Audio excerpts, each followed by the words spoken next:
The hero running back strategy won millions in 2025 when LeGrew 50 took down Best Ball Mania 5 by drafting Jonathan Taylor to be his hero on his way to a cool $1.5 million playing fantasy football. For those of you guys who are new around here, the Hero RB draft strategy is a modification of Zero RB. Zero RB, you don't take running backs very early at all, probably not till at least round 5, but definitely by round 7 in the old definition of Zero RB. Hero RB, basically, you're admitting that, okay, we want one stab at this position. We want one guy in those first 1 to 3 rounds, ideally, who we can target to try and get an elite workhorse, access that league-winning upside. And Jonathan Taylor, especially down the stretch, was that guy for LeGrew 50. The thesis of Hero RB is that while you're stronger at every other position, because you have a great wide receiver core, great quarterback, great tight end, because you probably draft with your first 7 or 8 picks, 6 of those other positions and only 1 running back, you're still getting that swing on an elite upside running back, and RB2 hypothetically is going to be the weakest portion of your lineup. And like I said, this is a shout out to Ryan Heath of Fantasy Points. Where those league-winning running backs come from by round since 2017, you could see primarily those first 4 rounds is where you're getting those stabs at that hero RB. Yeah, the difference between them, like you said, in a zero, you're basically admitting, hey, my RB1, my RB2 slot, this is where I'm going to build up through waivers. This is where I'm going to build up eventually when I make a trade to fill this spot because, my wide receiver 5 that I picked at great value ends up netting me an RB. The difference, though, as we'll talk about in a second, is we still want access to those league-winning running back profiles. We still want access to those legendary running back profiles specifically. And we'll talk about the data about that in a second. But as we see, like you said, from Ryan Heath, 18%, 24%, 20%, and 19% is what you'll find in the rounds 1 to 4 portion. Yeah, and I think it's worth putting some attention on the fact that rounds 3, 4, and 5, running backs actually outscore wide receivers in terms of the percentage chance that you would get one of those league winners as well. And I think that's definitely a recent trend because normally those round 3 running backs were early round 2 running backs 5 years ago. Those round 4 running backs were probably late round 2 running backs 4 years ago. Those round 5 running backs might have been early round 3 running backs a couple of years ago. So because that position's getting pushed down the board, it actually gives you a little bit more flexibility. Whereas 4 years ago, the Hero RB draft strategy was probably you wanted to get one in round 1 or 2. And now you can actually be a little bit more flexible, maybe get it in round 3, maybe get it in round 4.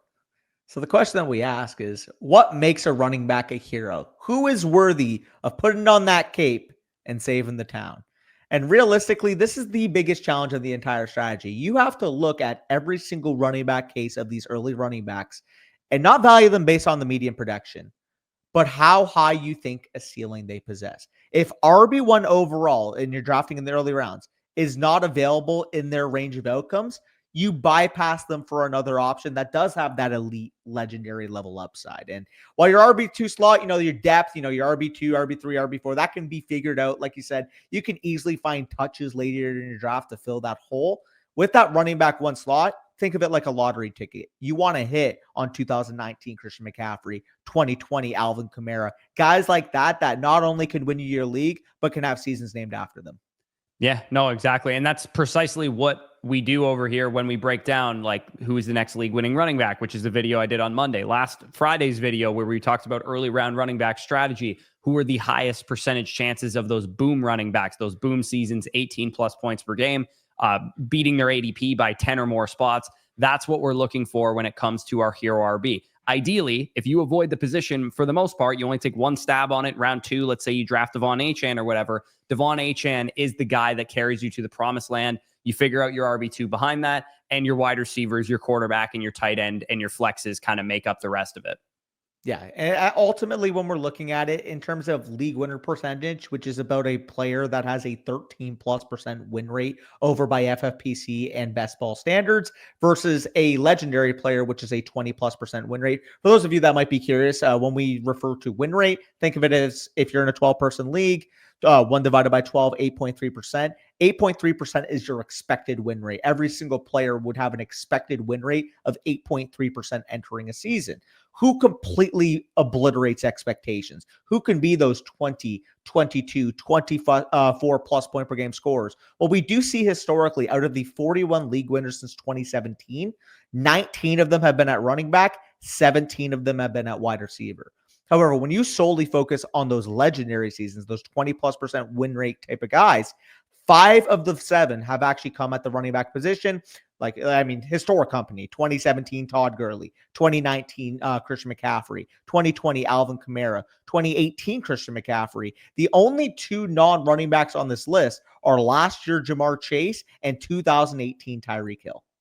Yeah, and typically, if you think about the wide receivers that needed to get that done too, it also usually involved like other receivers around them going down or maybe having disappointing seasons as well. Whereas if you're a 25, 23 point per game running back, it really doesn't matter what happens around you. You're going to be that legendary guy no matter who you could have had on the board. There's a good chance that every fantasy football season is remembered by 1, 2, 3 right picks. Everybody goes, okay, if I had to redo the first round last year, you didn't win your league unless you took Jamar Chase in the first round or Saquon Barkley in the first round or maybe Amon-Ra St. Brown, Justin Jefferson in the first round. Like there was a clear couple guys that were the correct answer. Yeah, and that's exactly what we are trying to do with a hero running back draft strategy. We are trying to find that guy. Who is Clark Kent in the distance? That is our job to identify. The thesis is to keep in mind your running back selectivity, understanding the profiles, but also understanding that we need to take risks. We need to bet on the person that we think can ultimately be that league-winning status. All running backs in a certain range inherently hold some risk. We want that one bullet in the chamber at running back to find that one, to find the one that can take us to the promised land. We want, like I said, I mean, the Christian McCaffreys, the Todd Gurleys, the Saquon Barkleys. We want those elite running backs that we can set into our lineup and not have to worry about whether or not they're scoring 18 to 20 plus points. The old definition would have led you from avoiding the dead zone altogether. Like they would have said, hey, you draft your running back in the first 3 rounds, and then you don't take another one till at least round 7. Like we talked about in the zero running back video, though, the running back dead zone is a lot more fruitful than it has been in recent years. Yeah, and actually the guy who won Best Ball Mania last year didn't run like a traditional hero RB. He drafted Isaiah Pacheco at the 504, and even though Isaiah Pacheco got hurt and didn't end up working out, had he stayed healthy for the whole year, his team probably ends up even better than it already was. So it doesn't necessarily have to be, okay, I draft one running back round 2 and I don't draft another running back until round 8, because as we talked about in the zero RB video, the old dead zone is no longer really a thing because it doesn't have the same Mike Davis, Miles Sanders profiles that it used to have in it. The dead zone has crushed in recent years because you're actually getting guys who are going off the board among the running back position, RB 15 to RB 25, who are being drafted in this round 4 to 7 range that was previously known as the dead zone. And the running back landscape, if you're getting RB 15 off the board in mid round 2, he has to be really good. If you're getting RB 15 off the board in mid round 5, like you're getting him right now, he doesn't nearly have to crush as hard as he would have when he was going in round 2. If you're drafted as RB 19 off the board and you score 15 points per game, that's great production in round 6. But in 2020, RB 19 went off the board in the middle of the 3rd round. Yeah, like the prime example we made in the zero running back video is there was really a day and age where people selected Kenyon Drake over Tyreek Hill. Prime Tyreek Hill, 2 years removed from Patrick Mahomes throwing 50 touchdown passes. People said, you know what, that back half of the 2019 season, Kenyon Drake, you're going to be on my team in the early second. The fact that Tyreek Hill was even a 2nd-round pick at that time is bonkers. Yeah, and as good as young Kyler Murray was in 2020, you also had a 2nd-year quarterback in Arizona, and you did not have nearly the amount of proven upside that Tyreek and Mahomes had together. So that's just a good example of what the landscape used to be as opposed to what the landscape is now, where you're getting legitimate PPR upside guys, rookies with high upside, guys in great offenses. Think of like James Cook last year going in the dead zone, who scored 16 touchdowns. That never would have happened 5 years ago. Yeah, exactly. I mean, the dead zone is a lot more alluring, a lot more intriguing nowadays than it has been. But we still have to hold the same principles. We can't just say, hey, just because you're going in round 4 to 7 now means I have to automatically take you because these guys are saying that the dead zone looks good. No, like you still have to do your own selectivity. You still have to look at these profiles independently, understand exactly what you're looking for. But at the end of the day, when you're drafting in this range, there is still a huge difference between a few years ago having to draft, Myles Gaskin, Mike Davis versus getting to draft, Alvin Kamara, Kenneth Walker nowadays. Yeah, we talked about this in the zero video and in the whole video where we broke down who are the good dead zone backs and who are the bad dead zone backs. But good dead zone profiles, in a nutshell, guys who are in great offenses. You think of guys who are starting for great offenses. Like Kyron Williams, I've noticed, has really started to slide down the board into like the old dead zone in the 4th, 5th round. I mean, he's a starter for a great offense. High pass catching upside backs in PPR leagues. You think of Alvin Kamara, you get that much PPR upside in the dead zone, you're probably not a dead zone running back anymore. And you think of rookie upside swings, especially if they meet either of the first two standards, which is that they play in good offenses and they're high pass catching upside guys.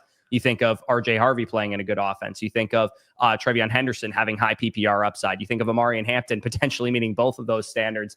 And you think of Caleb Johnson potentially being a decent, in a decent offense and being the starter for that team. Bad dead zone profiles are guys coming off of major injuries, committee backs that have volume concerns, guys who are washed or older running backs. That doesn't usually apply now because of all the education around some of the bad running backs. If you're Tony Pollard, for example, and you have a young, talented guy behind you, people understand and recognize that you're a risky acquisition and don't take you in the third, fourth round like they would have done 5 years ago. So steering clear of bad offenses, guys with injuries, guys who we don't know are talented or not. It just doesn't happen the way it used to when Mike Davis was a 4th, 5th round pick.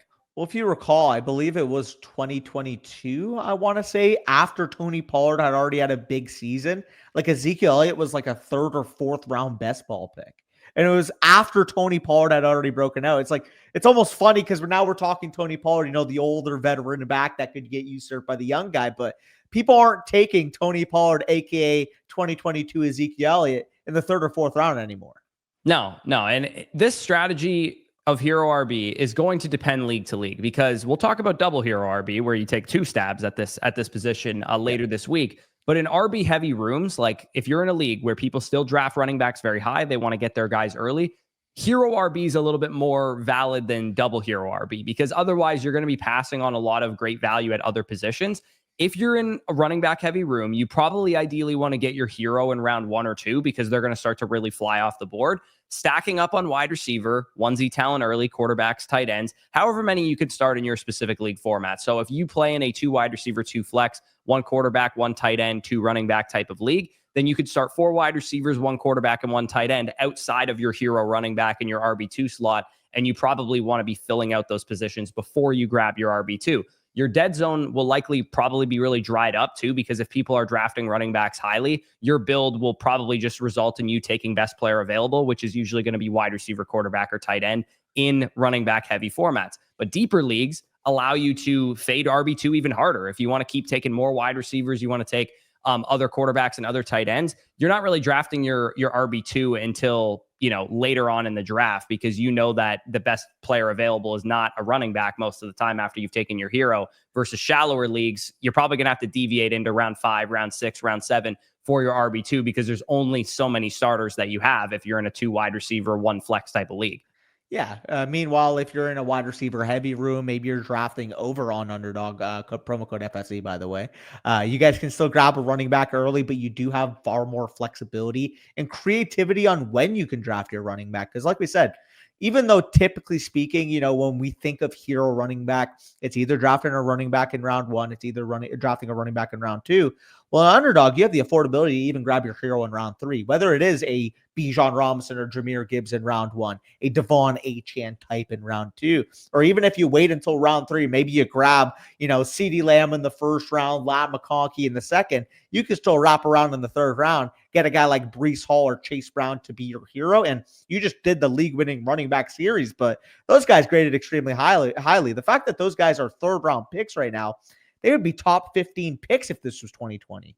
Yeah, exactly. So we're going to show you guys exactly how this is done using our Flock Fantasy mock draft simulator. And I'll be picking from early in the draft board at the 2 hole. Danny will be picking from the 10 hole. And we'll try and mix up where we get our hero to show you guys how these team builds actually end up. So let's pivot right into the mock. All right, just a quick shout out to our mock draft simulator. In case you guys are new around here, we do have mock draft lobbies right now. If you sign up on Flock Fantasy, use the code FSE. Even if you're not a paid site subscriber, you can use these features. You can join mock draft lobbies the same way you would on ESPN, Yahoo, some of those sites, except it's actually, people who need to pay attention. Otherwise, their accounts get restricted. So definitely a lot more competitive drafts there. You can start a private draft with your friends. You can do a draft simulation against our rankings, all the experts on the site. And of course, you can do dynasty stuff as well. So just a quick plug for that. We're going to join a private draft. We're going to go 60-second clock, full PPR, 12-team league, 2 running backs, 2 wide receivers, 2 flex, 1 tight end. Just a bog standard league that most of you guys probably play in. to show you guys exactly what a hero RB looks like. All right, so I'm on the clock here at the 102, and another shout out here. If you guys are site subscribers specifically,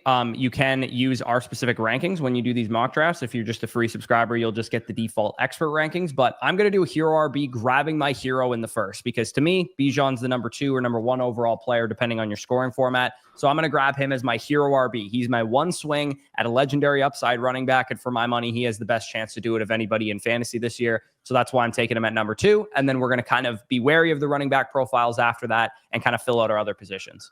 For sure. So I'm on the clock here. I'm at the 10th overall pick.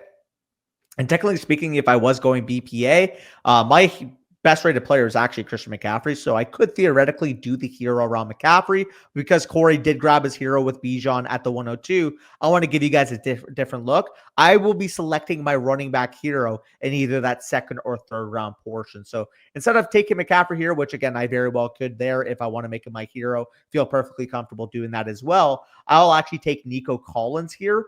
And maybe I take the hero at this pick, which won't look like it. If Devon Achane or Ashton Genty or even McCaffrey for that matter had fallen, I would have taken them at this 203. But like I said, kind of want to give you guys a different look. We mentioned that you want to be strong at wide receiver, but you also want to be really strong at the onesies. So I'm actually going to mix in a Brock Bowers here. Take Brock Bowers here. We actually see McBride get pushed up. Shout out Zach. He must have him ranked very high. This is actually mimicking us. So if you see Zach bot, Nathan bot, Domain bot, it's actually sorted by our rankings. Yeah, no, for sure. And I personally would not be taking tight ends that high, but to each their own. It kind of sucks that all these great running backs had fallen back to me, but I am going to, for the purposes of this video, kind of steer clear of these running back profiles. Of course, I could very easily execute a double hero RB, take a Josh Jacobs, who's my highest rated running back on the board, or take even a Jonathan Taylor or something like that. I'm going to grab Tyreek Hill, who is my highest rated wide receiver, and we're going to build out the rest of this roster. And again, it sucks that JT and Breece Hall are my highest rated players. But again, what we're going to try and do here is be strong at the other positions, build around that hero running back, and kind of build out the rest of the team. I don't have any tight ends on the board for me here, but based on some of the research I've seen around the industry, we might be undervaluing guys like Josh Allen, Lamar Jackson. We talked about, way back in 2020 when we were all taking running backs that high. Well, Patrick Mahomes was also a mid-first round pick those years. And I can argue with relative ease that Josh Allen and Lamar Jackson are more valuable fantasy quarterbacks than even peak Patrick Mahomes was, given the rushing upside that those guys have. So I'm actually going to take Josh Allen here and go with the elite quarterback start here, knowing that I could probably get a couple of really, really great wide receivers on the way back for me. So instead of grabbing another receiver who would have probably been Marvin Harrison Jr., given my highest rated wide receiver there, I just grabbed the elite quarterback, and I feel like I could fill out my wide receivers later. Yeah, and I figured you'd grab a quarterback there, so I also wanted to give the people the look at a tight end early. I technically had Drake London one spot higher, but home league, I know tight ends are going to go a little bit higher in your leagues respectively, so I want to give you that look. Like I said, though, I was thinking about taking my hero at the last pick, or the first round pick for that matter. Would have heavily considered Breece Hall if he had fallen, but my next highest rated running back, which I'm perfectly comfortable taking here, is Omarion Hampton. So I will take him here. I will have something to think about if one of the quarterbacks fall, and they do. So got to think about a Jaden Daniels, but I honestly think I'm too far behind the 8-ball. Home league ADP, I'm actually going to just take Jaden Daniels, and I'll figure out wide receiver depth. I got my hero already. Yeah, personally, I would have probably taken Lamar if I were in your position, and hopes that like one of Omarion Hampton or even like James Cook or something had fallen back. That's the thing. I just had Omarion Hampton so far ahead of every other running back on the board, to the point where if I'm going to do a hero, I want it to be with a guy I think could be the RB1 overall in consequential weeks. As soon as he gets over the Najee Harris hurdle, which by all accounts, I think Najee Harris kind of took himself out of that with that fireworks incident. But you're getting a workhorse running back profile for Harbaugh, and what should be a top 10 level offense potentially, at least on the ground. No, for sure. And I'm grabbing Devontae Smith here. Very clearly my highest rated wide receiver. James Cook, I actually would have taken him if he had just fallen back to me there, because given Josh Allen, James Cook stack, just getting all the Bills touchdowns felt like a pretty decent strategy.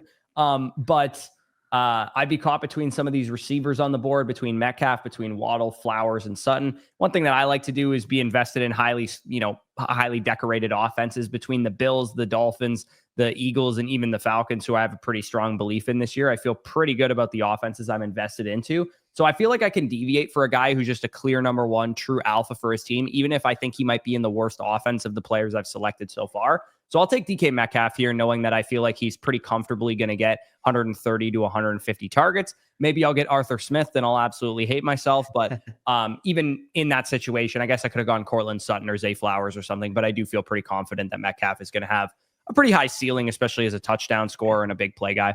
It is funny, though. The one person that you should have gone with is the one you didn't mention there with George Pickens. But all jokes aside, I'm going to take Jalen Waddle here. We're hearing more negativity on Tyreek Hill, which can only mean more positive for Jalen Waddle. They trade away Jonnu Smith. If Tyreek Hill is not Tyreek Hill of 2023, there's opportunity for Jalen Waddle to at least, at worst, be a 1B for a pass-happy offense. So I think this is a really good bounce back script for Jalen Waddle this year, especially considering he was literally a late second last year. Yeah, no, absolutely. I think the ADPs are going to flatten themselves out a little bit more between Tyreek and Waddle as closer as we get. I'm still willing to take Tyreek Hill around the 2-3 turn because the negativity isn't really substantial at the moment for Tyreek. It's more just like, oh, he's like not been a very good teammate to us. It's not like he's like playing like shit or injured or something. For sure. I'll take Jameson Williams with this other pick. Kind of one of the upside. Maybe if I had Lamar Jackson, I lean towards a Zay Flowers there. Kind of like the upside in a high scoring offense when I have Nico Collins and Jalen Waddle. Yeah, no, definitely. I'm back on the clock here. And again, we say these draft strategies are these draft strategies and these draft strategies. Like, yeah, you could take a true status hero RB because I said I was going to do a hero RB, but frankly, I can't pass on Isaiah Pacheco here. So I'm going to take Isaiah Pacheco here at the 6'11", even though we said at the beginning of this video, oh, I'm doing a hero RB, not going to draft my running back 2 until the rest of my lineup is filled out.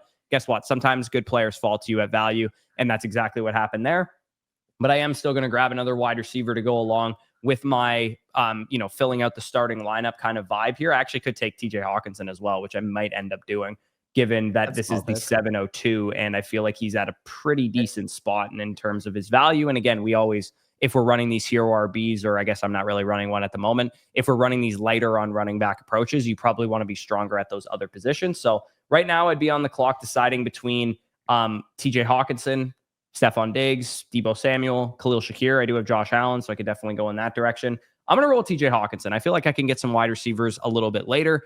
And I already have three guys that I believe in to be high target share, high upside weekly guys.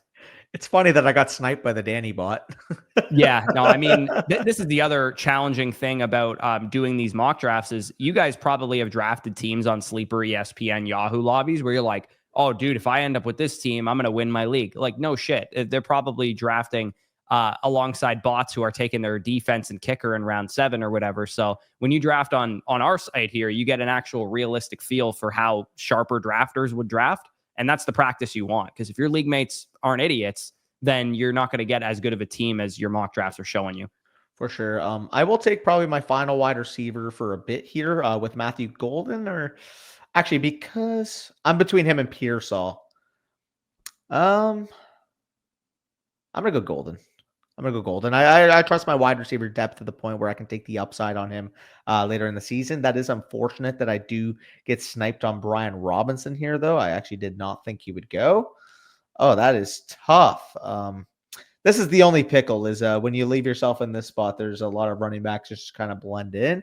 Yeah, I would have taken Robinson if that's how you felt about Golden versus Pearsall. I thought there was no way that Brian Robinson would get sniped if I'm Yeah, I mean, that guy already had 3 running backs, so you would imagine he'd be taking more.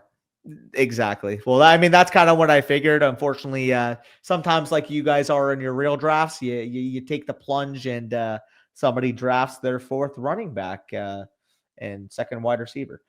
That's fine, though. Again, I don't expect to keep this guy across the full season, but Tony Pollard's a guy that I can at least get an immediate workload lift. And like we kind of said, once you're in the 8th, 9th, 10th round, you're just kind of looking for immediate touches. Maybe I'd be able to trade him at a later point. And also, who did you get sniped on? Khalil Shakir. I have Josh Allen. I was hoping he'd fall back to me.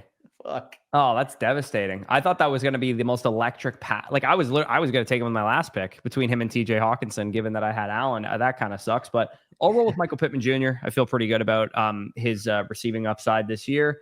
Looking at the running back position, now that I have my wide receivers filled out through the flex, I could probably go back to it, but I don't think Tracy and some of these other guys are really huge needle movers. I guess technically Tracy is a tier break for me at running back, so I could go in that direction.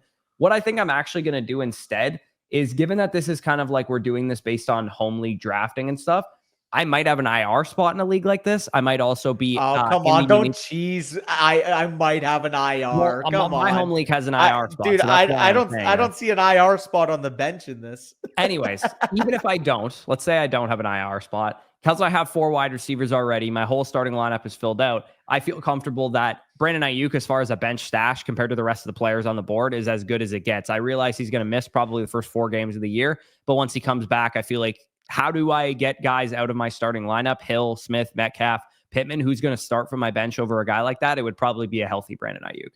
For sure. I got a usable running back. That's all I cared about. Jordan Mason, 910. Welcome home. That's all I need. Now I'm back here. I could take another running back because I don't mind some of these profiles, although it does feel a tad rich based off where I know they'll eventually end up going. So this is the challenging part is I also do really like these tight ends. So looking back, maybe if I take Drake London where I took Bowers, like Tucker Kraft and Colson Loveland. Precisely why I never draft Brock Bowers where you took him. Well, I want to give the viewers a different look here. I'll go J.K. Dobbins. I think J.K. Dobbins is reasonable. He's going to get immediate touches, and that's kind of what I need next to Marion Hampton on this build. Yeah, no, for sure. I'm back on the clock. I mean, sometimes the best player available is just the best player available. I know I took TJ Hawkinson already, but I think Colston Love. Again, we're doing this from a redraft season-long frame of mind, and even if this was best ball, I mean, I would be totally fine pairing those two together. If Colston Loveland smashes, which he could very easily, and be an every week starter for me, either A, he becomes my starting tight end, and I think he could actually outscore TJ Hawkinson if he were to smash. And also, I would have a trade chip in one of those 2 tight ends. I'd be able to maybe trade plus Isaiah Pacheco to go get a better running back, or plus DK Metcalf, go get a better wide receiver, or whatever the case is. So sometimes you just got to take the best player on the board. And Colston Loveland to me was very clearly the best player on the board. Not really strong at wide receiver behind my main guys there. I do have Josh Allen, and I didn't get Shakir. I'm not a huge Keon Coleman guy, but given that I need an upside bench stash, I think Keon Coleman at the 1102 is not bad, given that I have his quarterback. For sure. And I will go with an upside shot at running back. I could go with I'm stuck between an Isaac Guerendo and a Ray Davis because there's still potential holdout concerns. I'll lean Davis for now, but I'm pretty indifferent between those two. I like both of them quite a bit. And then in terms of, so I got my workload, so I kind of want upside here. Do I take another running back? I got 4 wide receivers. We got 2 more picks after this. Could go with a wide receiver probably at the next pick because I just don't really see anybody jumping off the page for me right now. So with that being said, I'm just going to grab another running back. And full PPR format, I do think Austin Eckler is kind of getting looked aside right now for some reason. We know Terry McLaurin's holding out. We know Deebo Samuel's not in the best of shape. We know Austin Eckler was a very efficient receiving back last year. I don't think he's going to get a ton of touches from last year siphoned away. I mean, before his concussion, we were legitimately looking at, is this guy a top 25 level running back, if you recall? Yeah, no, I do remember that. I somehow Christian Kirk is my highest rated player on the board, but I already have too many receivers, so I'm probably not going to go in that direction because he's also kind of a sexless pick, and I already have plenty of safe options that I can use in my wide receiver in my lineup. So I'll grab an upside swing, a guy who actually was getting some hype today in DJ Giddens. Colts were talking about using him as potentially a 3rd down back. I think if he can carve out a role early on, then he has some handcuff plus standalone appeal in that Colts backfield. And speaking of handcuff plus standalone appeal, I think Roschon Johnson could definitely carve out a role this year for the Chicago Bears. So I'll grab him as another running back. Again, because I took Pacheco as my, fake hero RB when I took Bijan as my main hero, Pacheco's an every week starter. I don't really need that great of running backs compared to like what you did, where you took a rookie as your hero RB and Tony Pollard as your RB2. So you probably want more depth at that position.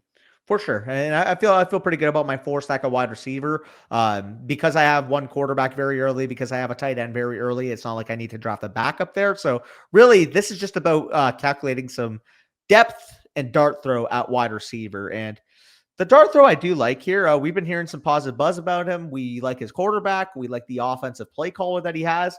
And yeah, he's gotten, I'm not going to add too much validity to the comparisons he's gotten, but he's got the opportunity to at least be the number 2 in his receiver core. So I'll take Pat Bryant here. 13-10 feels reasonable. Rookie upside.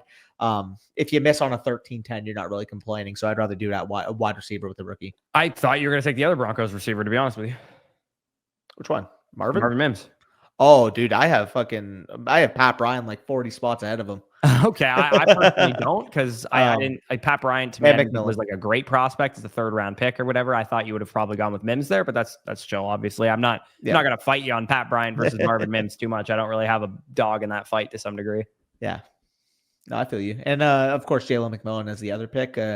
Really, what it comes down to is if that guy gets snaps, he's going to be a lineup type of player. And the thing with Jalen McMillan is you'll know when Jalen McMillan should be in your lineup. That's the beauty of that type of pick. Yeah. Speaking of knowing when they're going to be in your lineup, I'll grab me some Dylan Sampson here because if Great Quinshon pick. ain't playing anytime soon, Dylan Sampson, Jimmy Haslam today came out and said, we hope to have him play for us this year, which is not Yeah. a good quote if you're a Quinshon Judkins bag holder like myself. Yeah, for sure. I mean, I'm curious where his ADP ends up settling because, like, It's not going to be high. I'll tell you that for sure. And Samson's going to, so part of me's been, I don't know if you've been caught with this. I drafted so much Samson when he was a 200th pick that I'm like, kind of like, I packed my bags already. I think he's still a very good pick where he's going now. So I should probably not be anchored to the CLV that I got on him. I still will be comfortable taking him. And in I fact, haven't drafted him really once since he's been in the 150s. And the big dog, when I took the falling sword Quinshon, I am perfectly comfortable taking Samson if I have to at my next pick, in all honesty. Yeah, no, that's definitely fair. So draft board has completed. Again, if you guys are site subscribers, you can get our specific opinion on your draft by sorting by our rankings. If you are not a site subscriber, of course, you just get the expert opinion there. But if I sort by my own rankings, I mean, it's a shocker that the FSE bot and me are scoring pretty high there because it's by our own rankings. But that is the team that I ended up drafting. You guys can see it there. Obviously, tried to go with a full status old school hero RB, but the falling Isaiah Pacheco was just far too much value for me. Tyreek, Smith, Metcalf, Pittman, Ayuk. Ideally, I would have been a little bit stronger at wide receiver, but I do have a pretty solid tight end, and I have the best quarterback in fantasy football. So that definitely makes some sense. And then if I sort by yours to give you a little bit of a booster in your rankings here, then you are at number 6 now. I was even going to say, like, out of the teams that I've drafted, this has not been one of my favorites because, like I said, realistically, I probably would have taken a McCaffrey in the first round, or at least I wouldn't have taken Bowers in the second. So wanted to show you guys a different build. Not my best team is what I'll say. Yeah, I think you're a little weak at wide receiver for a hero RB team. And yeah, I think had you gone London and Loveland instead of Bowers and Golden or whoever I can't even remember who you picked there, Mason, whoever it was, you would have probably liked your team quite a bit more, which is precisely been my whole point on why I don't really like Brock Bowers this year. My counter will be when you're drafting on our site, it's actually realistic tight end ADP. I'm telling you, when your home leagues happen on Sleeper, these tight ends that are falling to the 10th, 11th, 12th round are all gone by the 7th or 8th. Yeah, that's definitely fair. You won't get nearly as good of tight end values probably in your home league. Like I got TJ Hawkinson, at the 702 or whatever. He was probably a 5th round pick in most people's home leagues. Yeah, and that's the thing. Like that's the ultimate allure of taking a tight end early, especially in a home league, is when the tight ends 4 to that 7 like are all off the board in the 6th. Yeah, no, absolutely. So know your league, of course. If you think tight ends are going to go early, then you should probably stick by that and not draft tight ends early yourself, because if you probably can fade them and get good values. But if you are like me and you hate tight ends, you're probably looking to just get whatever the best value on that position. Like there's no position in fantasy I care more about taking in the proper location than the tight end position. Because if I draft a tight end in the 3rd round and tight ends start fading and everyone hates tight ends, I'm going to feel like a chump. Yeah, no, I feel you on that.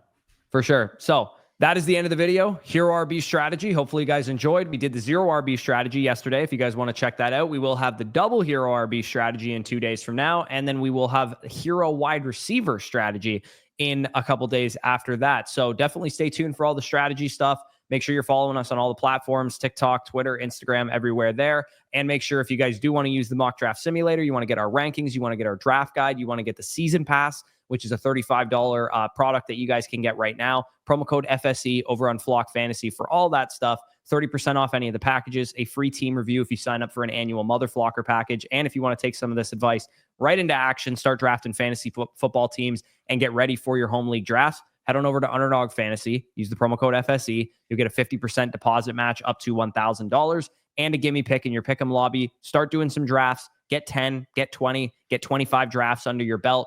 going into your home league, you will have a really good understanding of where players are supposed to go, a really good understanding of what your league mates are doing wrong, and if you'll just be laughing at some of the values you get. I mean, Corey, you can tell them. It's like preparing for a fight against your bully, against Mike fucking Tyson, baby. Yeah, exactly. If you were sparring Mike Tyson to get ready to fight a high school bully, you'd probably kick the shit out of that kid at recess. So I would say that is a good tool to get you ready for your home league draft. So if that all interests you, that'll be linked down below in the pinned comment. But with that being said, peace out. We'll talk to you soon.